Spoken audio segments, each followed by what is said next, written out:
The smell of charcoal and cheap beer hung heavy in the air, a false mass of joviality clinging to our backyard. It was the annual neighborhood barbecue, a tradition Jenny had always championed. She moved the crowd with that dazzling, practiced smile, the one that always made my heart skip a beat. Or at least it used to. This year, though, it felt different.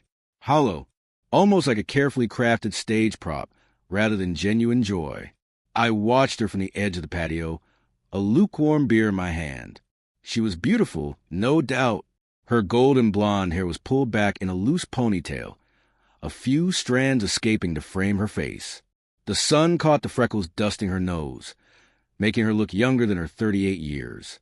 But lately, that beauty felt like a deceptive facade, a meticulously constructed lie. The barbecue was in full swing. Kids shrieked with laughter, chasing each other around the inflatable pool. Men stood in clusters, discussing the latest football scores, their voices booming over the sounds of sizzling burgers. Women like my Jenny were in their element, chatting and laughing, orchestrating the chaos with effortless grace. It was a perfect summer afternoon, or so it seemed to the casual observer. But I wasn't a casual observer. I was drowning in a sea of suspicion, each wave of doubt hitting me harder than the last. It had started subtly, a change in Jenny's routine, a few late nights at the office, a less frequent touch. Then came the unexplained credit card charges, the whispered phone calls, and the phantom fragrance that clung to her clothes, one I didn't recognize. And then there was the photo. It wasn't a big deal, really. Just a picture on her phone from her so-called team-building retreat. A group shot of her and her colleagues. Everyone was smiling, arms slung over each other's shoulders. But there was one face that jumped out at me, a handsome, dark-haired man with a knowing smirk. He was leaning a little too close to Jenny, their bodies almost touching, an intimacy that set my teeth on edge. The picture was innocent on the surface, but the feeling it gave me wasn't. I confronted her about it earlier in the week, asking who he was. She dismissed it, her tone laced with annoyance. "Just a co-worker, Michael. You're being ridiculous." She said it with such conviction, such a practiced air of innocence, that I almost believed her. Almost. I needed more. I needed the truth. So here I was, surrounded by the cheerful facade of our life, a volcano of rage brewing beneath the surface. I took a deep breath, forcing myself to smile as Jenny approached. "Having fun, honey?" she asked, her voice as sweet as honey, a smile plastered on her face. "Yeah, it's great." I lied, the words tasting like ash. "Hey, you know how I was asking about that photo from your retreat?" Her eyes flickered, that practiced smile faltering for just a split second. "What about it?" she asked, her voice suddenly tight. "Who was that guy again? The one next to you?" I kept my voice calm, conversational even.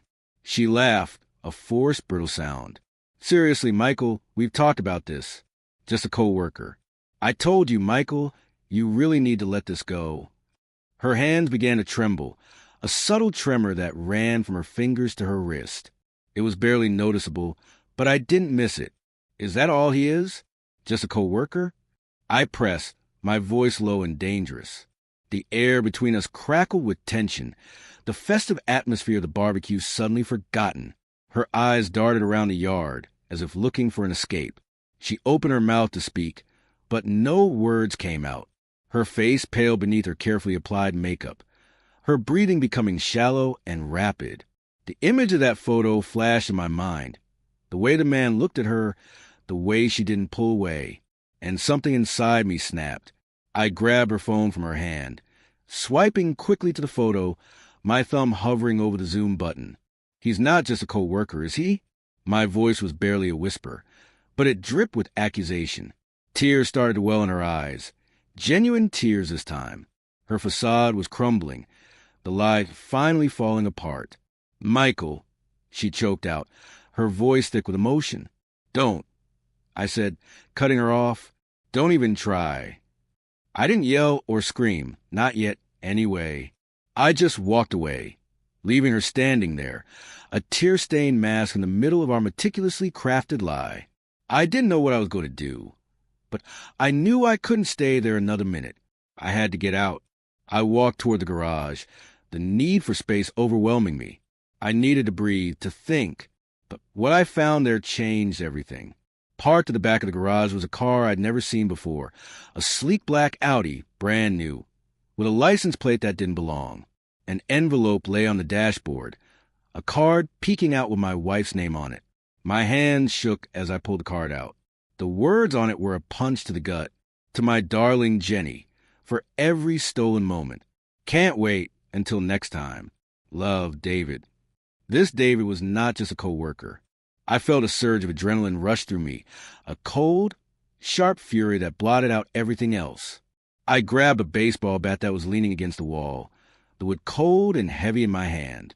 I walked back to the yard, the bat clutched firmly in my grip, my eyes scanning the crowd. And then I saw him.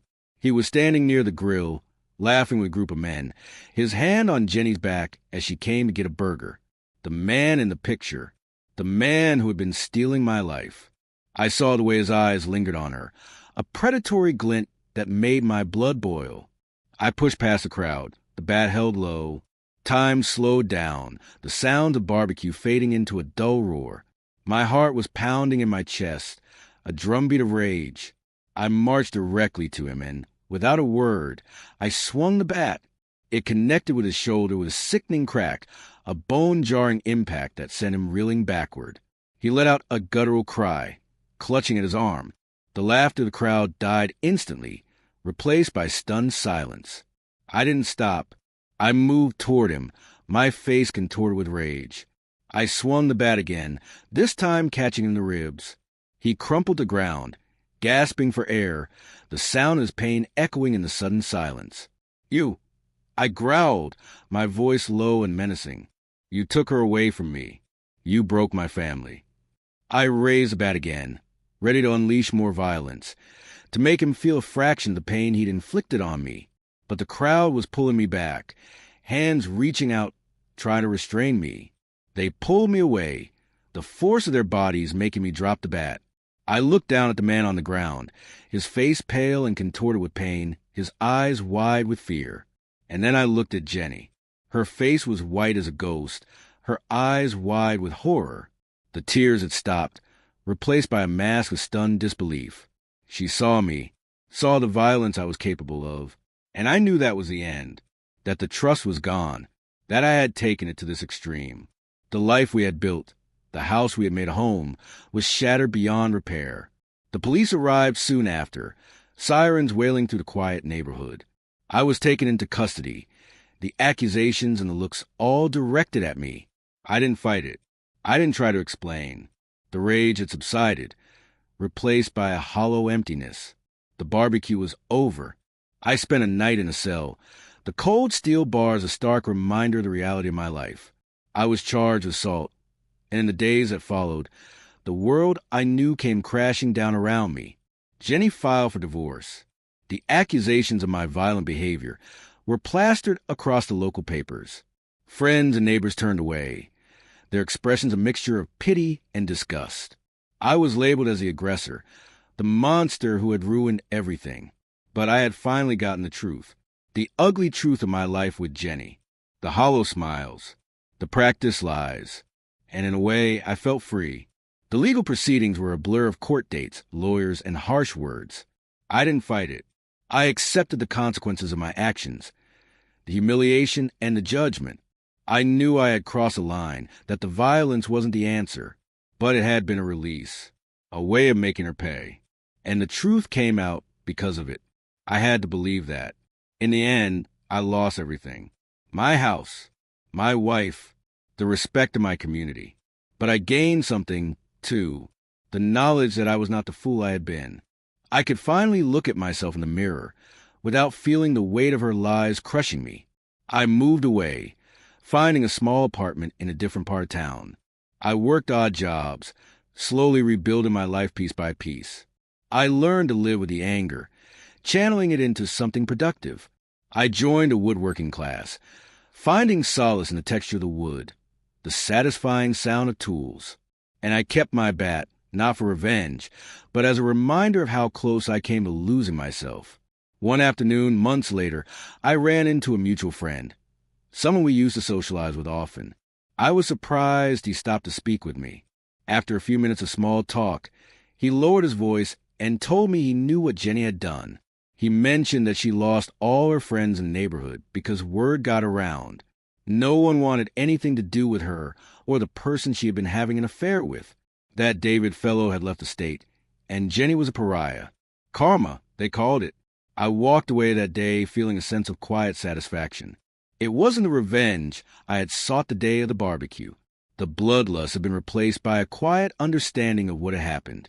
But I finally understood that sometimes justice does find its way in the world. Despite everything, things do right themselves. The rage was gone, and so was she. So guys, if you all liked today's story, please like the video and subscribe to our channel. And don't forget to press the bell icon. Thank you for watching.